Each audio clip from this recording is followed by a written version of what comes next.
দেশ এবং দেশের বাইরে থাকা আওয়ামী লীগের বেশ কিছু নেতাকর্মী রীতিমতো গেরিলা প্রশিক্ষণ নিয়েছেন। আর এই প্রশিক্ষণ দিয়েছেন দিল্লি, কলকাতা ছাড়াও রাজধানী ঢাকা এবং গোপালগঞ্জ সহ দেশের বিভিন্ন স্থানে। প্রশিক্ষণ নেওয়া কর্মীদের প্রধান উদ্দেশ্য দেশের মধ্যে বড় ধরনের অরাজক পরিস্থিতি সৃষ্টি করা এবং হাইকমান্ডারের সবুজ সংকেত পাওয়ার পর ঢাকা দখলে নেওয়া। এজন্য মাস্টার প্ল্যানের অংশ হিসেবে তালিকাভুক্ত হাজার হাজার নেতাকর্মী দেশ ও বিদেশে প্রশিক্ষণ নিচ্ছেন। ইতিমধ্যে কোর গ্রুপের একটি বড় অংশ প্রাথমিক প্রশিক্ষণ শেষ করেছেন। সম্প্রতি পুলিশের হাতে গ্রেপ্তার হওয়া এ চক্রের কয়েকজন সদস্যের কাছ থেকে চাঞ্চল্যকর এমন অনেক তথ্য বেরিয়ে আসছে। অবাক হওয়ার বিষয় হলো, যারা প্রশিক্ষণ নিয়েছেন তাদের একটি অংশ অবসরে যাওয়া সরকারি কর্মকর্তা কর্মচারী, যারা এখন আওয়ামী লীগের রাজনীতির সঙ্গে সংযুক্ত। এছাড়া প্রশিক্ষণ নিয়েছেন নিষিদ্ধ ছাত্রলীগ বেশ কিছু নেতাকর্মীও। প্রশিক্ষণ হয়েছে দিল্লি, কলকাতা ছাড়াও রাজধানী ঢাকা এবং গোপালগঞ্জ সহ দেশের বিভিন্ন স্থানে।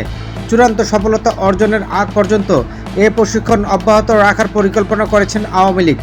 এরই অংশ হিসেবে 8 জুলাই রাজধানীর একটি কনভেনশন হলে 400 জনকে প্রশিক্ষণ দেওয়া হয়। এই প্রশিক্ষণ চলাকালে কনভেনশন সেন্টারে দেওয়া হয় সরকার বিরোধী নানা স্লোগান। সূত্র জানায়, কনভেনশন হলে প্রশিক্ষণের তথ্য পেয়ে 13 জুলাই রাজধানীর একটি আবাসিক এলাকায় অভিযান চালায় আইন প্রয়োগকারী সংস্থার বিভিন্ন ইউনিট। ওই অভিযানে গ্রেপ্তার করা হয় 2 জনকে। এরা হলেন সোহেল রানা ও শামীমা নাসরিন শাম্পা। গ্রেপ্তার শম্পার স্বামী আহাদুজ্জামান একজন অবসরপ্রাপ্ত সরকারি কর্মকর্তা। প্রশিক্ষণ কর্মসূচিতে কী ধরনের আলোচনা হয়েছে জানতে চাইলে নাম প্রকাশে অনিচ্ছুক সংশ্লিষ্ট সূত্র জানায়, গ্রেপ্তারকৃতরা এ বিষয়ে অনেক গুরুত্বপূর্ণ তথ্য দিয়েছেন। এসব তথ্য যাচাই করে দেখা হচ্ছে। তারা জানিয়েছেন ঢাকা দখল করাই ছিল তাদের প্রধান টার্গেট। এজন্য তারা সাবেক প্রধানমন্ত্রী শেখ হাসিনার নির্দেশে অপেক্ষায় ছিলেন। পরিকল্পনা মোতাবেক শেখ হাসিনার নির্দেশ পাওয়ার সঙ্গে সঙ্গে সারা দেশ থেকে তালিকাভুক্ত হাজার হাজার নেতাকর্মী একযোগে ঢাকা চলে আসবেন। সবাই সমবেত হবেন। শাহবাগ মোড় দখল করে জনমনে আতঙ্ক তৈরি সহ জনগণকে জানান দেওয়া হবে যে আওয়ামী লীগের কয়েক লাখ লোক ঢাকা দখল নিয়েছেন। প্রশাসনও তাদের সঙ্গে আছেন। তাৎক্ষণিকভাবে এর প্রভাব পড়বে সারা দেশে। পরিকল্পনা অনুযায়ী আওয়ামী লীগ অধ্যুষিত কয়েকটি জেলাসহ দেশের বিভিন্ন স্থানে আওয়ামী লীগের বিভিন্ন পর্যায়ের লোকজন মাঠে নামার সাহস দেখাবে। এমন পরিস্থিতিতে বড় ধরনের সংঘাত ও অরাজক পরিস্থিতি বেগবান করার সব প্রস্তুতি আগে থেকে ছক করা হয়েছে। এইভাবে ভয়াবহ সৃষ্টি করতে সক্ষম হলে পরবর্তী পদক্ষেপ হিসাবে শেখ হাসিনাকে ভারত থেকে দ্রুত ফিরিয়ে আনার প্রক্রিয়া শুরু হবে।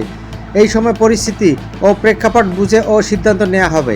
জানতে চাইলে ঢাকা মহানগর গোয়েন্দা ডিবি পুলিশ গুলশান বিভাগের উপকমিশনার ডিসি কামরুল হাসান বলেন, এটি একটি অনেক বড় কর্মযজ্ঞ।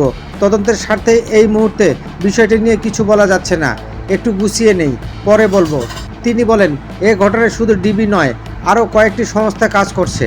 অপর একটি দায়িত্বশীল সূত্র জানায়, বিষয়টি গণমাধ্যমকে প্রকাশ হওয়ায় আওয়ামী লীগ তার স্ট্র্যাটেজি পরিবর্তন করেছে। তবে আওয়ামী লীগের আহ্বান রাষ্ট্রবিরোধী ও সরকারকে ফেলে দেওয়ার নানামুখী চক্রান্তের বিষয়ে সরকার জানার পর জড়িতদের দ্রুত গ্রেপ্তার সহ পরিস্থিতি মোকাবিলায় বেশ কিছু সিদ্ধান্ত গ্রহণ করে।